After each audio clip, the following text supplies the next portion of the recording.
and I will greet you again. Thanks, Carol.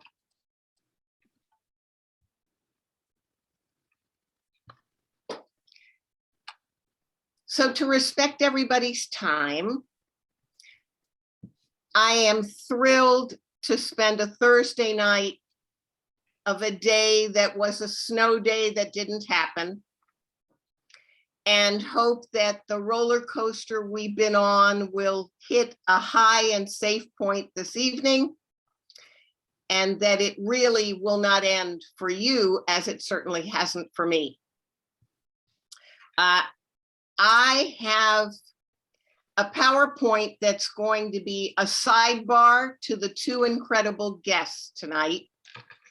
And I'm going to share that and perhaps suggest that some of you move the PowerPoint a little bit so it takes up half your screen, and then you'll be able to see our special guests.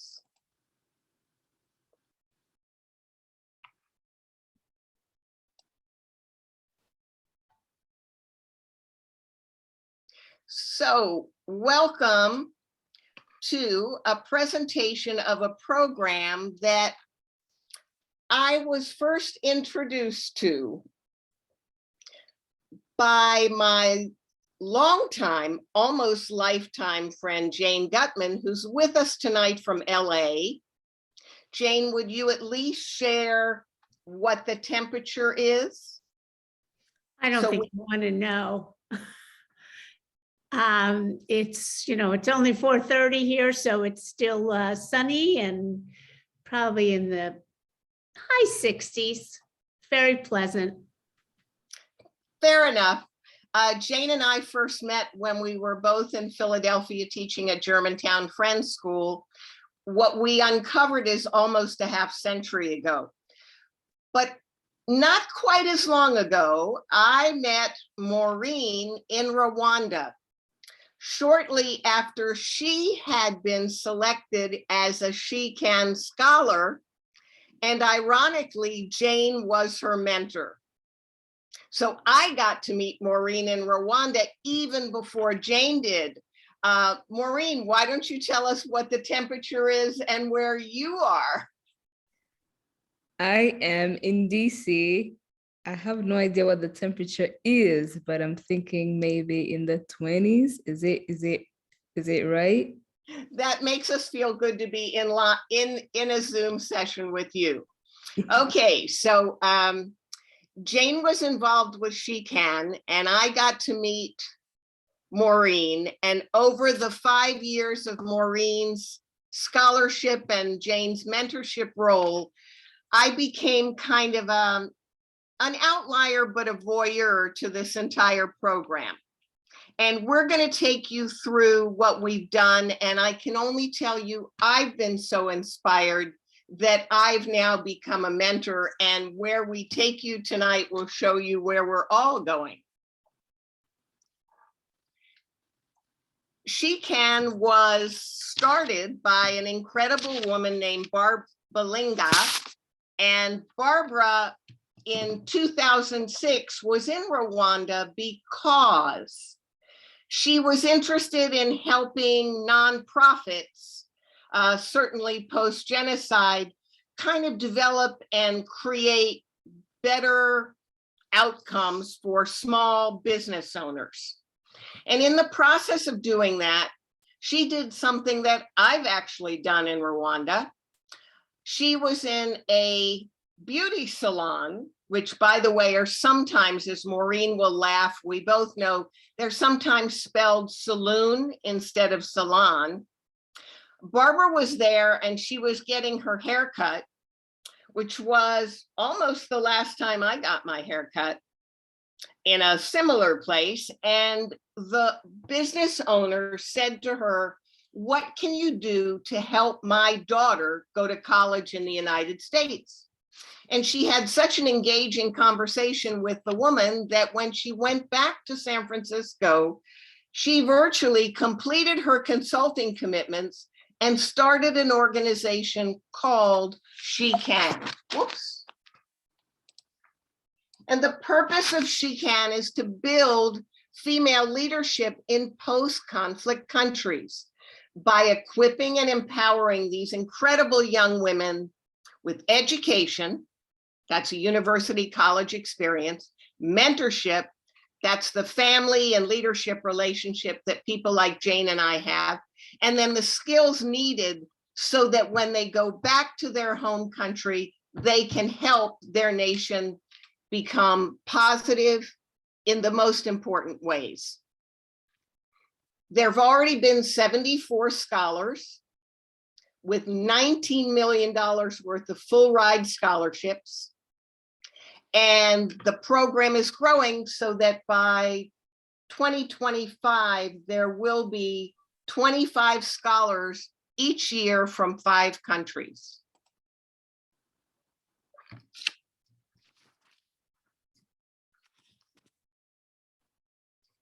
The big picture of She Can is the circle you're going to see here. It starts with very rigorous in-country commitment.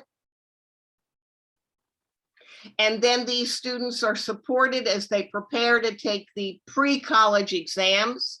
And that includes English level learning for most of the kids. They're matched with a mentor team at the top of the slide. They win that full ride scholarship through their applications and hard work. They arrive, thanks to some good timing on the pandemic this year, in the United States. And they really do become the campus leaders we envision because they get enormous support from home, their first country, and their mentorship team here.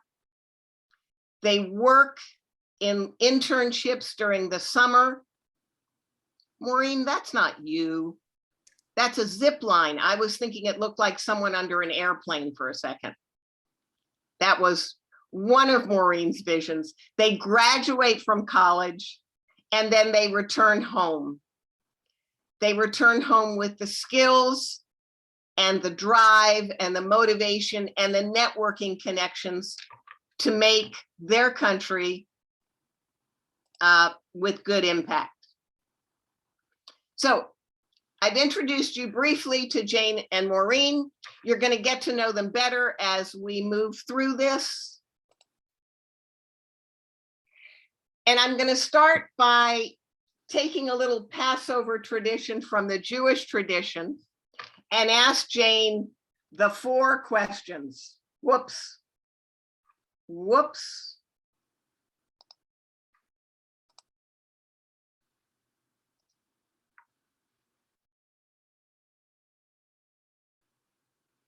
Jane, the 4 questions for you. My screen's being covered, so I'm struggling a bit. Let's see how I can do this. Jane, sorry, pal. So, when, what, and how did your story with She Can begin?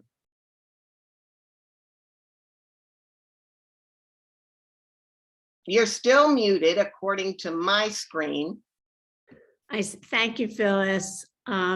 Really nice to be here. I don't need to tell the people who are members of Adat Shalom about Tikkun Olam and volunteering, but you don't need a lecture about that for sure. But I have a good friend here in Los Angeles with whom I served at our kids' school on the board. And she says to me now, we volunteer each other what to do. So she voluntold me that I needed to sign up to be a mentor with She Can. And so I did. And that was the beginning of my journey. And I was, other than Debbie, my friend, I did not know the 4 other mentors with whom I served to help Maureen on her journey.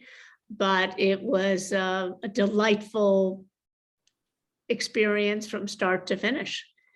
So that's how it all started. That's how it started. And I know it's not finished. It's not. Yeah, it has not finished, Jen.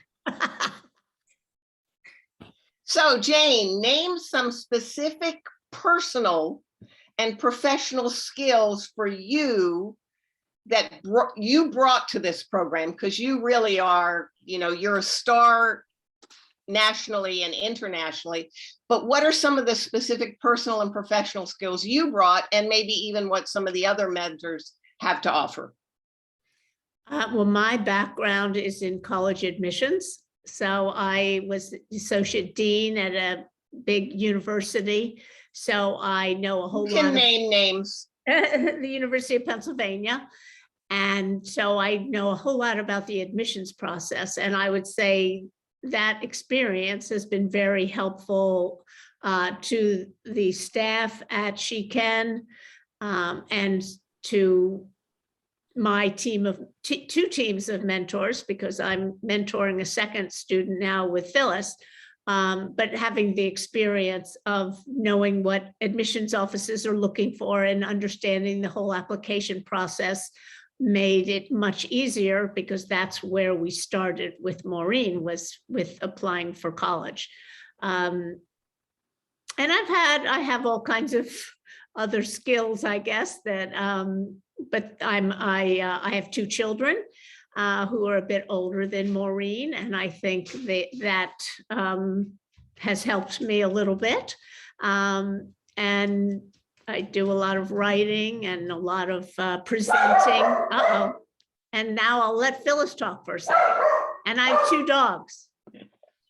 Two dogs that are very high pitched. So we're going to ask Jane about the role she plays from little to big with SheCan. And by the way, this issue of dogs is one very interesting piece. Maureen, you might want to put that in your side pocket, or Jane, you can explain it now. Not every international scholar is prepared to meet American families with dogs. Yeah, one of the questions that we ask of applicants is, how comfortable are you with dogs and cats? Because a lot of students are not. And when a student comes to the United States, she often will spend various holidays with her mentors. And I'll never forget, I'm digressing a bit, but it's too fun to say, the first time Maureen came to Los Angeles, she was staying with one of my friends, and she had two gigantic dogs, really kind of, they were sweet, but they were very, very big. And I think that was quite a new experience for Maureen, which she can address later. I have played many roles with SheCan, which I won't bore you with too many of them, but so I was a mentor to Maureen, and now I'm a mentor with Phyllis to Shreynok, who's from Cambodia. And my biggest contribution, I think, other than admission stuff, has been that I helped plan this big leadership summit that just occurred a couple of weeks ago, a 3-day summit for the young women, identifying speakers and that. And then one other kind of interesting role that I'm currently playing is that SheCan, as Phyllis noted, they are expecting to be in more countries in the next several years. So I am helping them with very extensive, very drilled down research of post-conflict countries that have been identified as possible next countries for SheCan. And it's a pretty fascinating thing to find out the role of women traditionally, the role of women in politics, the representation of women, educational issues. So I'm having a really good time. I've already looked at 3 countries, and I'm about to look into 2 others. Phew, all from home practically, but not always, not always. All right, Jane, one more, because it's Passover. You got to have 4 questions. Something special you would share with SheCan scholars like Maureen, or with mentors.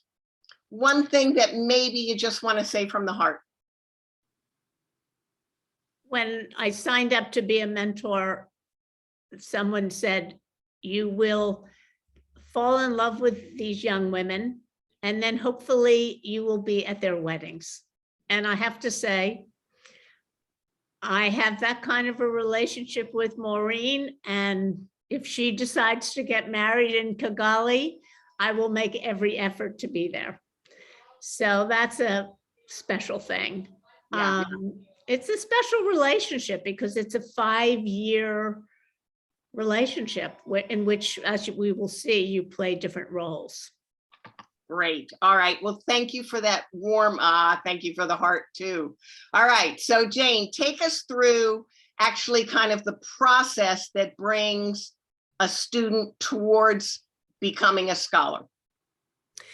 Another role that I've played, which is not surprising, is that I have gone to Liberia to recruit scholars. And then during COVID, I have done recruitment selection of scholars from Cambodia and Liberia online, which has been more difficult. But the young women apply to us through the American Embassy or various university sites. They find out about the She Can program, and we generally have about 150 young women apply initially. And then it's a very arduous, very extensive, long selection process that where we assess, we see now when we're doing it online, we watch videos of the young women responding to questions. They write essays, which will enable us to assess their written skills in English, because English is not always the first language of these young women. And we have them meet in groups and interact with each other, and we observe them that way. The young women, it's a winnowing down to usually get down to 12, and then we do these group chats called cafe chats, and then we do a final selection of the 5 scholars. And then this is a long process from the time the girls are selected to the time they actually land in the US is a year and a half. So once they have been selected provisionally, then they do SAT prep and IELTS, which is English as a second language tests. Maureen is from Rwanda. There's a national exam in Rwanda. There's a national exam in Cambodia. So we look at all of these scores. Then the girls have to do a project, and Maureen will tell us about their project so that they demonstrate their leadership ability to us, the ability to identify a project, to take it on, to evaluate it, and to succeed in completing it. I forgot to say one thing, which I think is really interesting and critical, which is in the selection process, when we are in country. So when I went to Liberia 2 years ago, the last step is we visit the young women in their homes. Maureen is a bit of an exception here. I won't get into that, but most of our girls are very low income. And one of the reasons we go to their homes is to make sure that they indeed are low income. So we had a fabulous girl we selected this year from Cambodia, and it turns out we couldn't accept her because her income was too high. But we go and we meet with the parents, or in the case of one girl I visited in Liberia, both of her parents were deceased. And we met with her older siblings to make sure that they know what they're signing up for. They know what their sister is about to do. She's about to come to the United States for 4 years. And do they understand it? And do we understand them? And do they understand us? So that's part of it. Once the young women complete their projects and they are then formally a She Can scholar, then we match them with 5 mentors, a team of 5 mentors who have different roles. And the first year we help am I supposed to get into this, Phyllis? Yeah, I think that's okay because you're on a roll. I'm enjoying it. And I know where we're going. Okay, so the first year of the 5, we're helping the young women apply to college.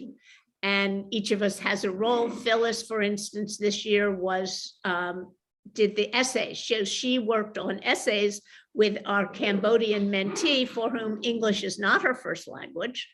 And someone else works on their financial aid, and someone else works on their activities, and each of us plays a role. And then once the girls apply to college, then we shift roles, and then we become mentors. And so someone mentors the young women about health and wellness. Someone mentors the young women about financial matters, all things financial, getting a credit card, getting a phone, make sure they have their tickets and they know how to manage their bank accounts and all that kind of things. And then someone else. Perfect time for a timeout, because I'm going to shift and spend a little bit working in part what Jane covered. What I want to say to the people who showed up tonight, in addition to thanks, is basically this mentor team becomes in loco parentis. So can you imagine not just one or two parents taking your student through the college experience, but basically having 5 teams worth. And I think that's what makes it possible and doable. In any mentor team over a period of 5 years, life continues to happen. Grandparents will die, people will get sick, people will have job changes. And if Maureen's life was totally in my side pocket for 5 years, the demand in terms of emotional well-being and maybe a little bit of financial TLC could be too much. But the fact that I'm part of a team, and I know that if I'm going back to Rwanda, Jane and the rest of the team are going to be with Shreynak, and I'm not the only one playing that role. So that's what makes these next 5 steps rather doable. That the team is there to support the application process, and then each mentor has a significant role, and the time commitment during that first year, and we laughed about this when Jane and I were thinking, is maybe 1 to 4 hours a week. And I have to tell you, that's been a treat, because sometimes that 1 hour is Jane and our mentor team checking in with each other, and sometimes it's me sending an interesting video to Shreynak and just having my own conversation. All right, so as Jane was describing that first year, this is a bit what it looks like. I was dealing with the essay. Jane, as the lead mentor, was helping with school selection. And that is because the national organization, takes care of which college and university is the right match. And it could be because of the student's particular interest, the scholar's interest. And we'll get to Maureen as she describes that. It could be because there's someone on the board of trustees that says, I'm going to open up a full ride international scholarship to one of these young women. So it varies enormously. And I just need my window to fade. And then Jane's going to take us through, after the first year and after the scholar is admitted, how does that mentorship change? And she actually covered this rather briefly. Any extra added comments? Well, it's a really wonderful process. And Maureen and I could talk about it together, because oftentimes, if you had your own children, you'll know this, or you have nieces and nephews or friends with kids. Students come in thinking they want to be X, and then they get exposed to all kinds of fabulous stuff at college, and then they change their major and they change their career path. So as the mentors, and they have their ups and downs, I need to point that out, that Maureen was very lucky with her delightful freshman roommate, but we have heard about other students who were perhaps not as receptive to having a roommate who was from a different country and had different traditions.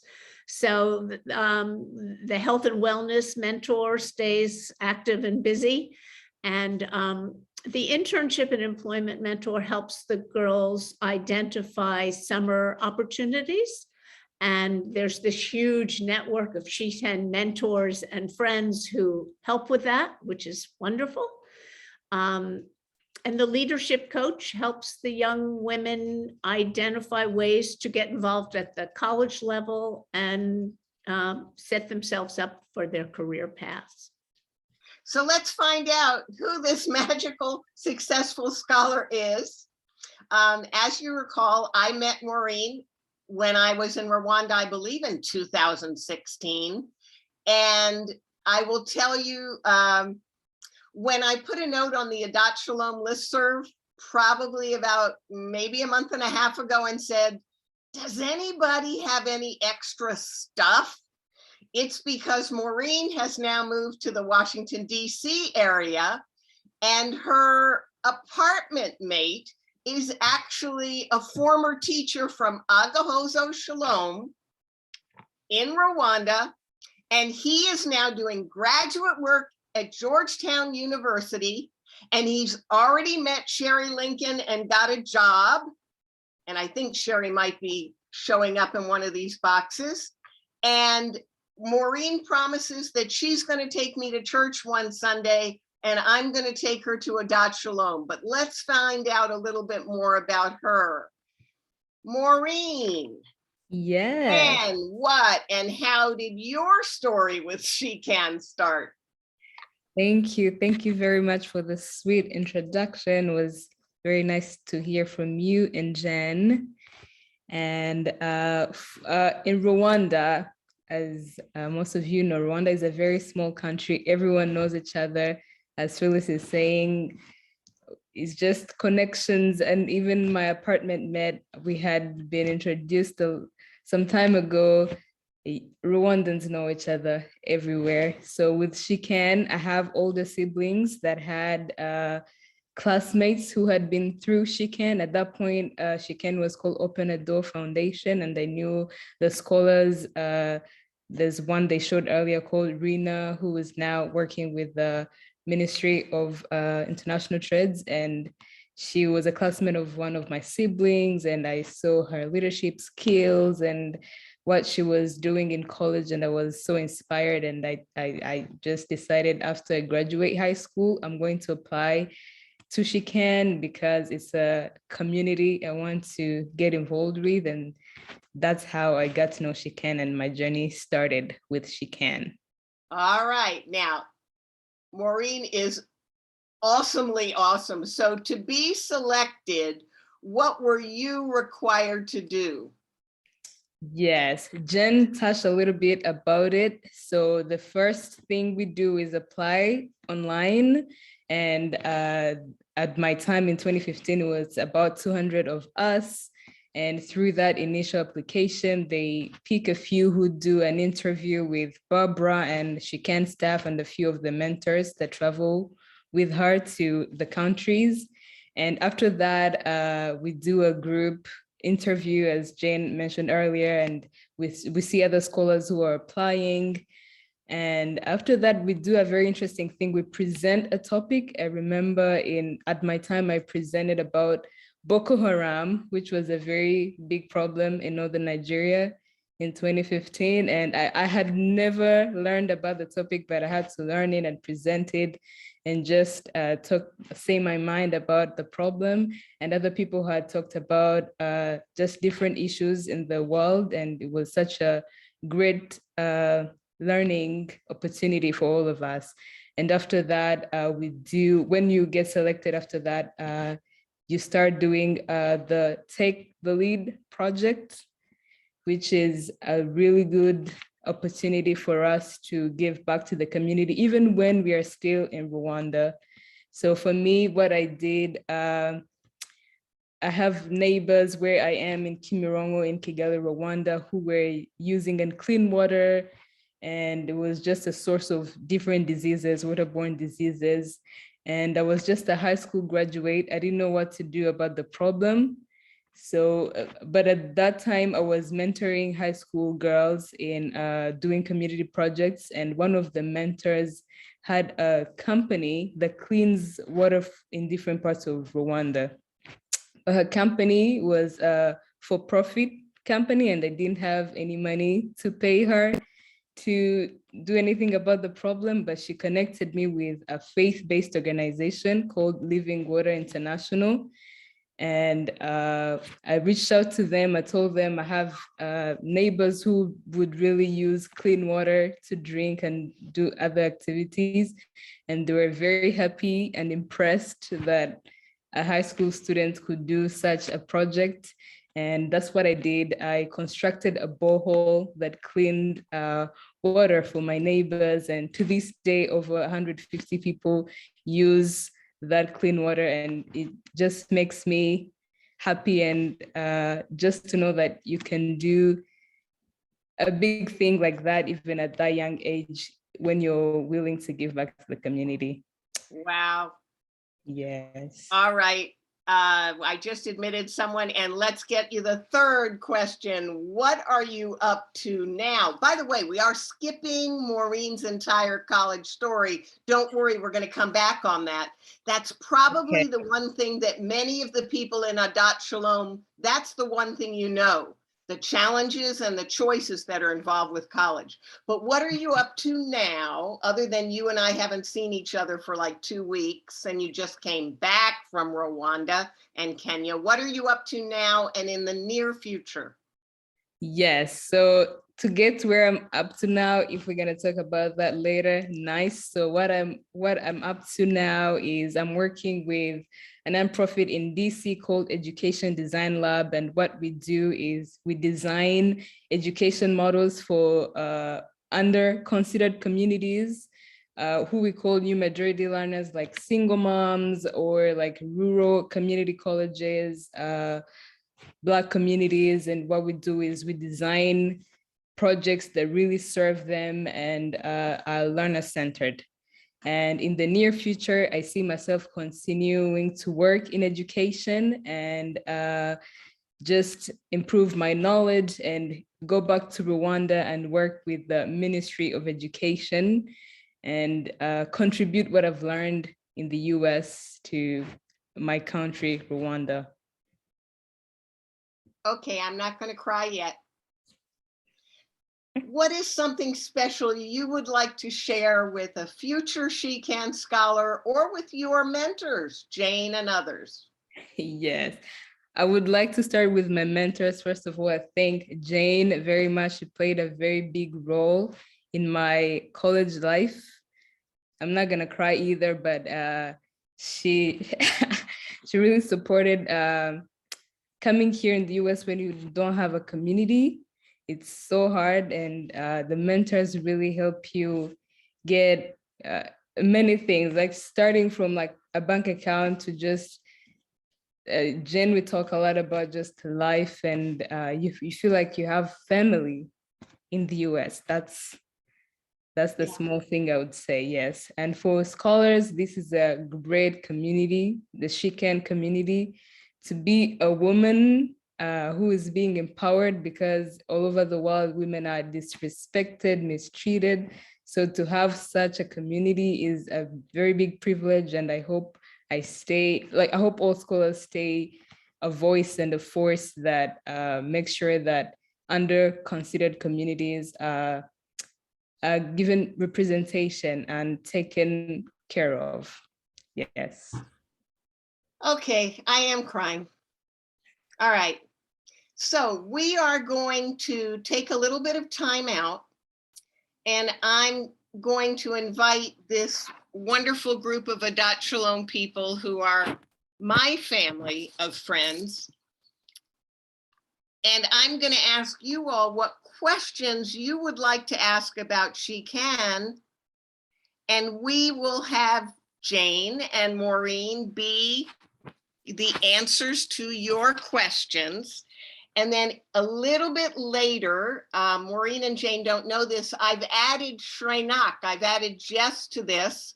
So she won't be with us live, but I do have her video about her project.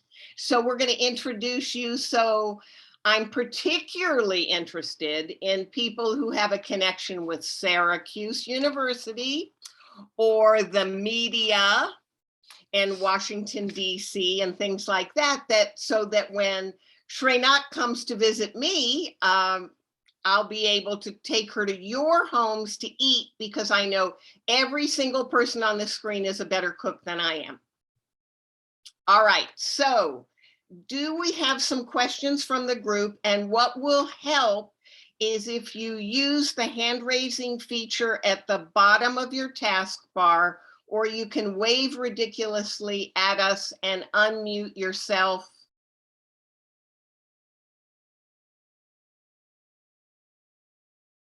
I'm seeing Myrna Seidman has a question. So can you unmute yourself and ask away?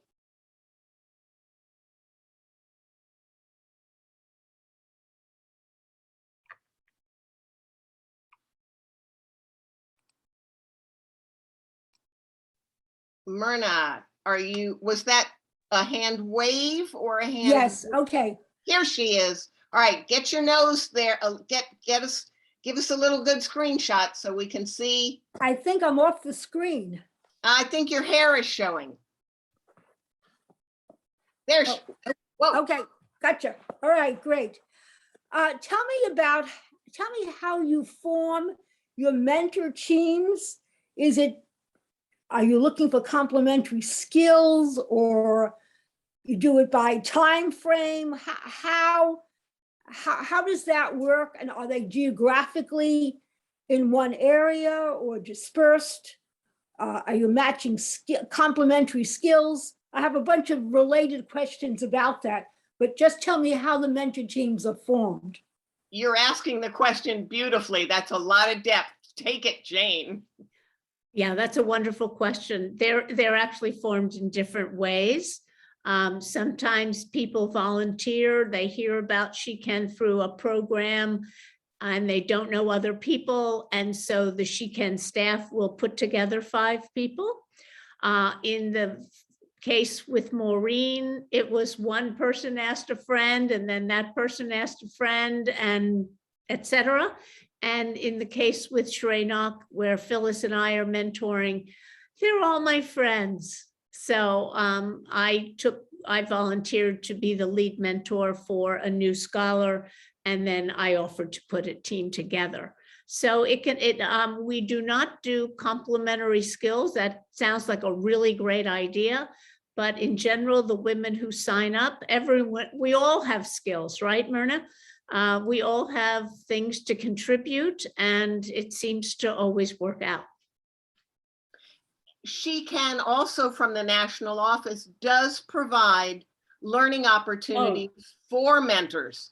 In order for me to help Shrenak with her college application essays, I had the opportunity to learn through 2 different online sessions. And then I even was offered a mentor coach, someone who works in college admissions, who was going to help me help Shrenak write her college essays.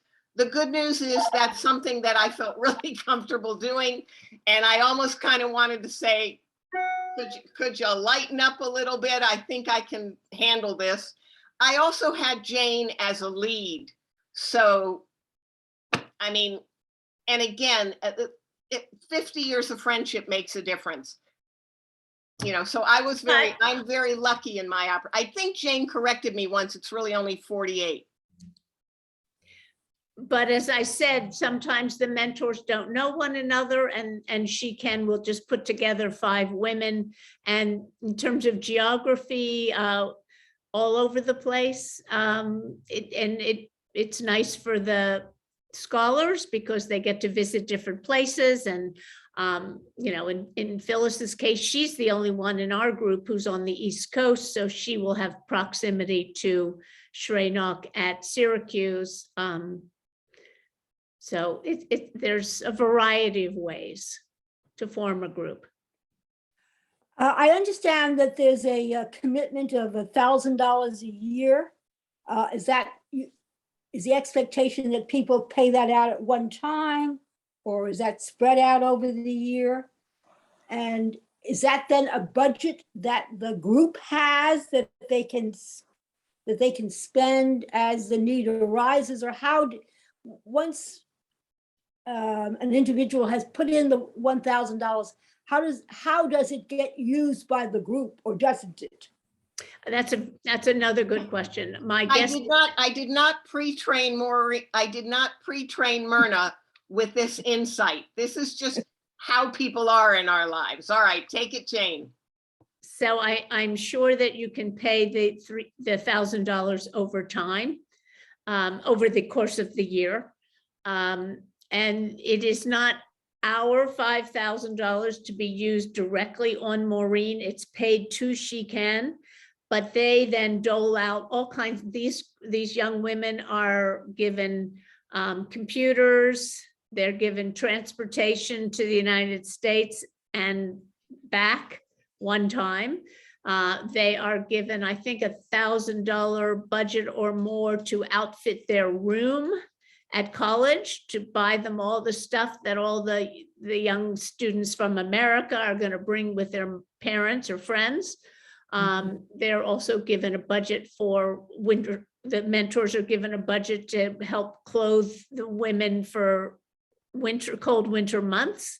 So essentially, we do spend about $5,000 a year on all of those things. Yeah, I would imagine so. Yeah. Yeah. Well, I'll have many more questions as this evening goes along, but why don't I let other people ask their questions? Thank you very much. Thank you for your courtesy. Yes, don't laugh. Several years ago, when I first heard about She Can, remember I sent a note to Adat Shalom and said, does anybody have any extra winter coats? And that became a fun wardrobe event in San Francisco when in early January, all the scholars arrived and they were trying on everybody's winter coat because they were still in great shape.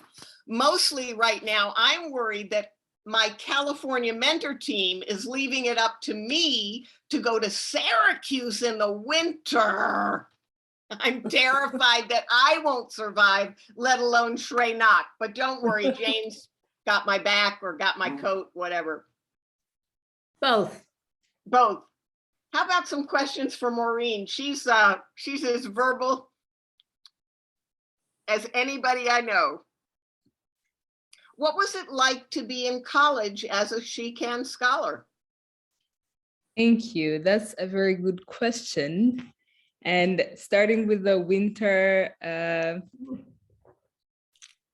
thing, yes, coming and trying coats, that was very fun, but we didn't know what we were.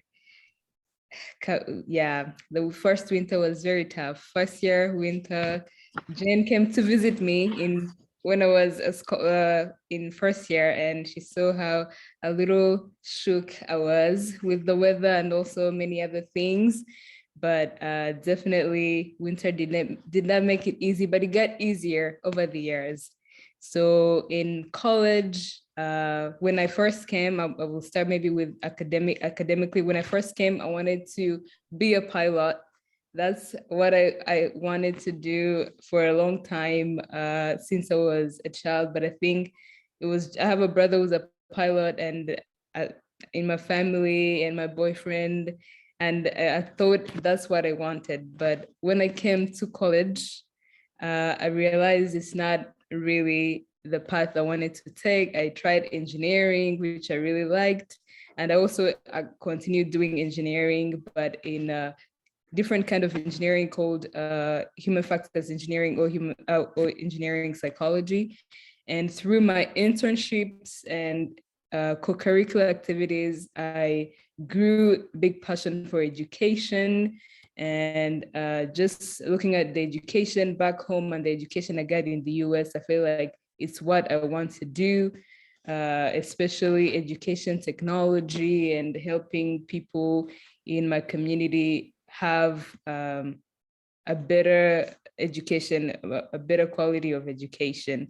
So academically, that was my life. But of course, life in the US is beyond the academic life. in terms of my social life. As Jen said before, I had a really wonderful roommate who unfortunately had to leave college earlier, but I was one of the lucky people who had great roommates. And just making friends and speaking English every day was very tough, and making career changes and different moves that's happening in a young lady's life. I would say my sophomore year and junior year was some of my hard years of life, but having mentors like Jane and some of my other mentors, like just talk with you and support you, was what made my college life easier. And I cannot appreciate them enough. So I thank Shikan so much for the opportunity to have a community, a family, I would say, in the US as an international student. All right. All right. Kim, I know Kim has some experience being in loco parentis. I do, thanks. Thanks to all of you for this presentation. It's really interesting. I have a question for Maureen. I'm wondering about your relationship. You started to touch on this at the end, your relationship with your mentors. And I guess one of the questions is sort of, how often were you in touch with them? Was it sort of on the phone, on Zoom? Was it in person? And I was also kind of wondering sort of how it was, how the reality was relative to your expectations, sort of going in thinking it was going to be one way, and what it was like sort of in practice. Yes, those are really two great questions. Starting with the mentors one, Jen knows this.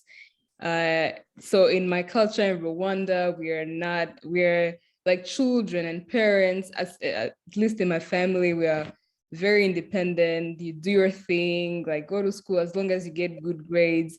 No one is in your life very much asking you questions and everything. So when I started the relationship with my mentors, they wanted to know how my life is every second, give them an update of what I'm doing. So at first it was kind of hard for me because I had never, I was in boarding school all the 6 years of my life before coming to college.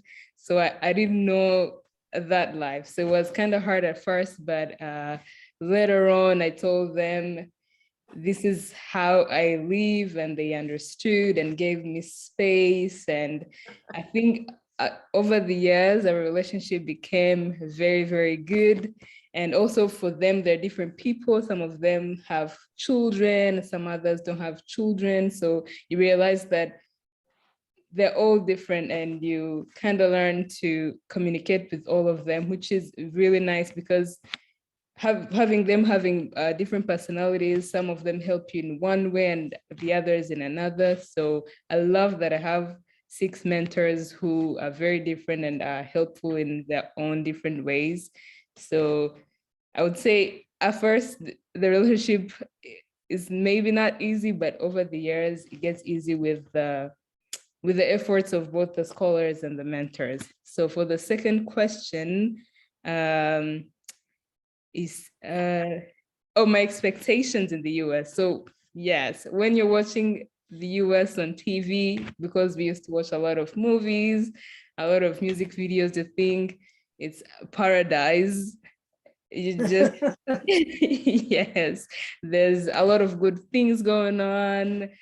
Like it's just a great place. So when I came, I was so excited, and definitely it's a place of really great opportunities. But I would say some of my expectations were kind of not met. I realized there are people who have problems, there are homeless people, there is discrimination here and there. So I had my reality check in college, but I think you just find a community and try to make the best out of everything. But definitely this is a place where I got opportunities to learn more. But I have a more realistic view about the US now. Yes. Wow. Thank you. Maureen, any of us would be proud to be one of your aunts or part of your family. I know you that well. And you all, this is not just something that women do, by the way. There are family mentors, there are partnered mentors, there are male mentors. It's pretty exciting. In fact, I think now's maybe a good time to introduce you to our new scholar, Shrenak, who with absolute confidence told Jane and me that her name is Jess. And Jane and I did our best multicultural, inclusive approach to say, no, we can learn how to pronounce your Khmer name and we can do this and you don't have to have a nickname with us. And she said, no, my name is Jess. So let me see if I can find her on my slides.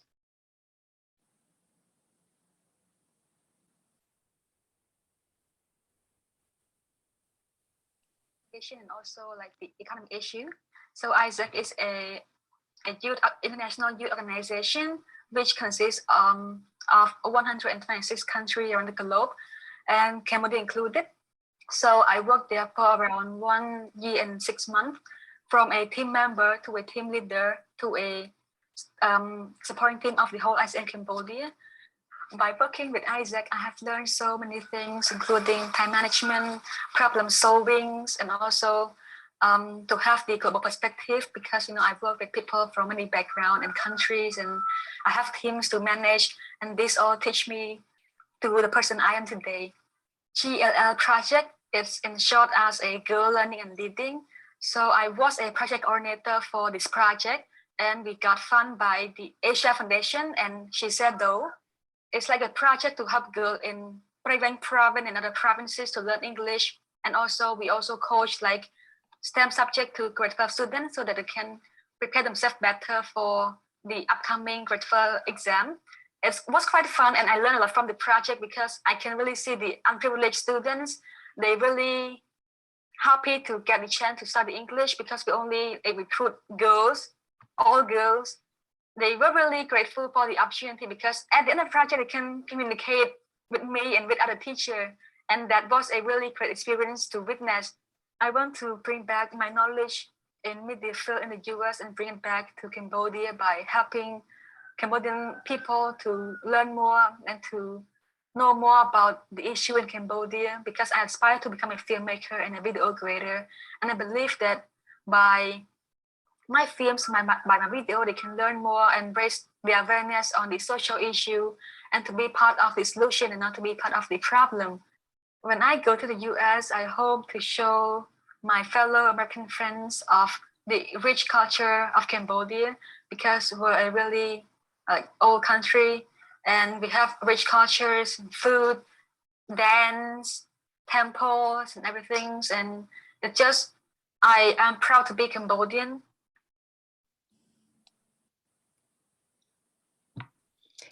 So that's Shrenak Jess. She speaks English so well and so fast that I am challenged to be the good listener. I know Barb Richmond has her hand up. Barb and Jane probably haven't seen each other for a while in person. Hi there. Thank you, Maureen and Jane and Phyllis for this. Jane, I have a question for you. If I recall correctly on the slides, there was a reference to a set of schools who said that they would do this and that then the applicants apply early decision. I'm wondering if you can talk a little bit about the breadth of schools, of universities or universities and colleges, geographic concentrations, size, whether they are colleges and universities, research centers, or et cetera. Thank you. Good question. That is Excellent. really a good Excellent question. Which will lead me to saying something specific about Maureen. Yes, we have what's called 10, they're called coalition schools, and these are colleges who have committed to taking a She Can Scholar every single year. They usually sign up for like a 5-year contract and then they re-up. And it is a variety of schools in different parts of the country. Beloit University, the University of Portland, the University of San Francisco. These are all Western. And then Muhlenberg, Lafayette, Gettysburg. So we have a variety of schools. Many of them are small, but not all. One of our newer ones is Babson College in Boston. A lot of young women are interested in entrepreneurship because their countries are needing entrepreneurs. And so they have a wonderful program in that. But then additionally, we have, because we have more than 10 young women, we have to go outside of the coalition and secure scholarships for the young women. And so Maureen was one of those. Often the students going outside of the coalition are the most gifted, if I may quietly say that. So Maureen went to Tufts University, one of the best schools in America, one of the most challenging and difficult schools, and she did super well there.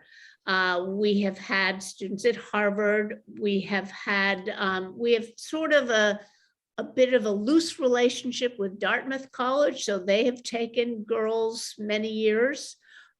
Syracuse is one of the newer schools. So these schools have made a commitment to us, but we also need to get scholarships from other schools each year. I just wanted to say as a quick aside, a little comment about Maureen. Not only did she attend one of the most competitive schools in the United States, and she came from outside of the US, but she also took it upon herself to learn new things. And that's what we encourage people to do, and what makes her who she is. This is why she was chosen, because she's hungry and interested and curious and wants to learn. And she learned to play the piano. She learned to swim, and she started to learn how to drive. And we may continue that later on. But in addition to all of the academic exploration and her extraordinary leadership at Tufts, she won the President's Civic Award for contribution to the community. She was elected as senator to the student government. So she's pretty exceptional. I needed to take a quick aside to brag about Maureen. Thank you. Thank you. Oh, an adult bragging about offspring. I completely love it.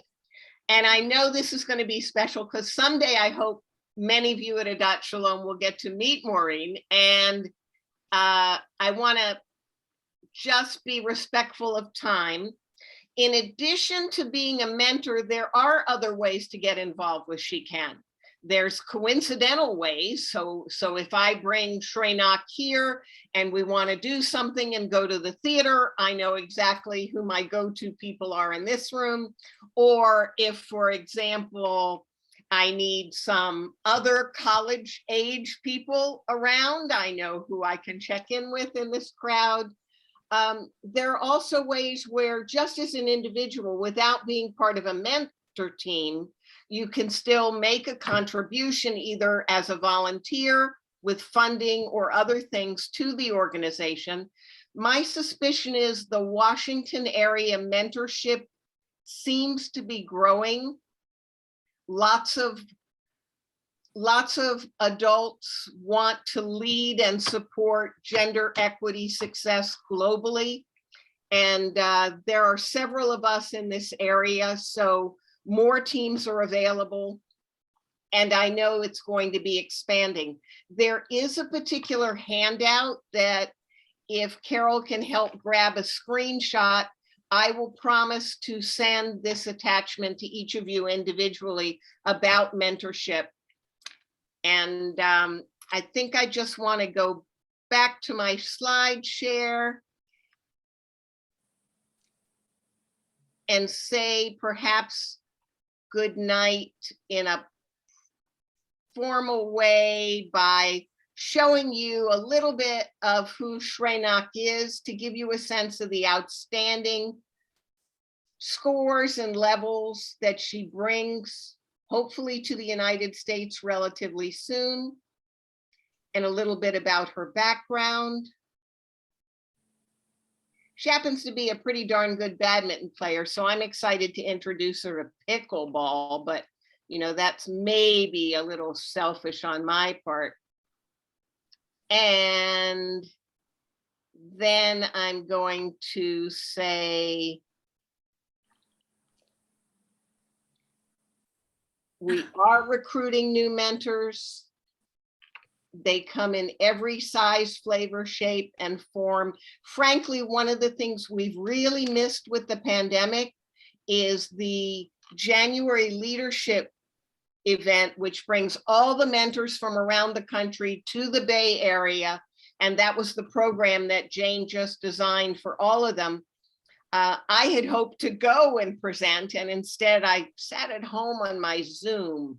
So I look forward to being part of this team in an active way. I'm definitely going to be part of Maureen's life for the rest of her life. We know that. And could you still use a few chairs for the dining room table? Are we still working on chairs? We are, but they're on their way from somewhere in Amazon. Yes. All right, all right. So any more loving questions from this group? Thank you, Adat Shalom, for being the friends and family that are truly my mentors.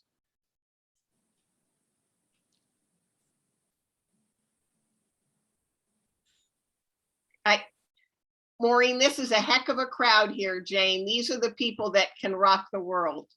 Oh, I'm getting messages. Okay, I know, fascinating, interest is piqued. Okay, thank you all for your comments.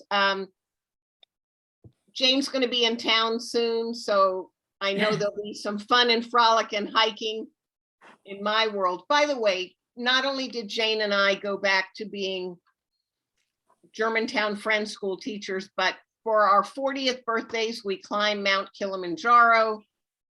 When I traveled in the Balkans last October, which was only a few months ago, we spent that month learning a bit about Eastern Europe, and we do have quite a history. So I'm proud to have something so positive to do in my life at this time. It's meant an enormous amount to me. All right, family. Thank Want to you. unmute and just say, it's neat to see, I mean, it's always great to see Turetsky, and this is just extra fun. If you haven't, so Joan, thank you for being here, and Betsy, I caught you and you're well lit tonight. Shari, this is really fun, almost as much fun as choir, everybody. Thank you, Sarah, and I know you're there, Gail too. All right, undercover. Great job, Jane and Maureen. everybody. Thank you. These Yeah. are professional Thank you. college parents. These people got their kids through, and they will take on the next generation. I'd love to do this someday, not this year, but someday soon. Well, we're not Honestly. going anywhere. So, Only if I can Thank meet you. people like Maureen, I think I'll be involved. So Thank you. Thank you. It's really an inspiring program and eager to learn more. Thank you very much. thank you. Thank Bye, you all so everyone. much. Stay on, Jane and Maureen, so I can get mushy, and thank you too. Okay. Bye, everybody. Carol, Bye. thank you, Carol's Light, so much for being Gabayim to the max. And I'm going to turn off the recording now, right? Yes, I think that's probably wise. Okay, thank you all. Thanks, Thank Carol. Great. You all, you were riveting. Well, Well, Maureen is so well-spoken, and she was so generous in her comments. I just want to say thank you, dearest girl, woman. No, thank you so much. I mean, life-changing is what you have been in my life. And Oh, honey. it is true. It's facts. we're Good. just- if the three of us get together, we're just gonna bawl. And, Well- and Maureen knows how to spell that now. You know, Maureen, I want to make the compliment even more specific. when you were speaking, you did such a beautiful job of starting with the top of the story and giving us details and then closing it off. And then you even remembered the second question that someone asked, which I had already lost. Yeah, I had forgotten that too. That's because we're over 70 and she's under 20, Well. under 30. No, but I really think between the preparation and the delivery, we did exactly what my hope was. And I know these people who were there. And I know that, Adat Shalom is the kind of community, as Jane knows, that just has 100, well, we have 500 people, so 100 of them for sure are like me. And I'll follow up with a connection to them. And hopefully the three of us will see each other soon. I hope. Well, I haven't even told Maureen. I'm coming the Yeah. weekend of February 11th Ooh. or whatever that weekend is. So Well, hopefully be in Maureen touch. will be out of isolation, then we can have a little more. It's just really, I don't want to complain too much, but it's hard to eat outside when you're wearing a snowsuit. And I now feel anxious bringing people into my home. And Maureen, Ian, is Assumpta better, who is another Shiken Yeah. scholar? Yes, Assumpta and her roommate are better. They've tasted negative and have gone back to work. Oh, okay, good, Wonderful. Yes. good. So you've seen them. Yes, I've seen them. I saw them this weekend. Oh, good. good, Yeah. good. And Ian's still in Arizona? No, our Ian came back, but he's gone now to see the family. The family, no, just in Basita to see the family. They're leaving on Friday, probably. Oh, Oh my gosh, all Yeah. right. Because Georgetown they're not on campus yet. They delayed Yes. and they yes, went virtual. So he didn't have to oh, show up. oh. Yes. Wow, all right. Well, thank you, ladies. Thank you so much. You made my night and I will follow up as only she-canners can. Well, thanks for being so organized and making it so delightful, Phyllis. This was great. Agree. And loved being with both of you. Okay, sweet ones, bye-bye. Bye. Thank you.